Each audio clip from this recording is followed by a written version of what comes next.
Hello. Hello, kidnapper Vineet बोल रहा हूँ। तेरा बच्चा मेरे कब्जे में है। तो जल्दी 10 लाख रुपए दे, मैं पैसे क्यों दूंगा? क्योंकि मेरा बच्चा तेरे पास है। हाँ, तो जब तू मेरे से इसको छुड़ा के ले जाएगा तू मेरे को पैसे देगा ना? मैं लेकर जाऊंगा तो पैसे दूंगा। हाँ। तो जब तू लेकर गया तूने मुझे पैसे क्यों नहीं दिए? अरे यार, मैं पैसे क्यों दूंगा? बाबले, क्योंकि मेरा बच्चा ले गया तू। नहीं आई समझ में। ना, तू किसके पैसे मांग रहा है? बच्चे के। बच्चा किसका है? तुम्हारा। तो पैसे किसे मिलेंगे? तुम्हें मिलेंगे।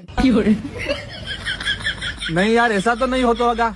मुझे तो बच्चे के बदले पैसे चाहिए। तो जिसके पास बच्चा होगा वो पैसे देगा। हाँ, बच्चा किसके पास है? मेरे पास। तो दे पैसे। अरे मैं किडनैपर हूँ भाई, मुझे पैसे मिलने चाहिए। हाँ, कब? जब तेरा बच्चा किडनैप होगा। अच्छा, पर मेरा बच्चा कहाँ से आएगा? मेरी शादी नहीं हुई। Hello hello hello.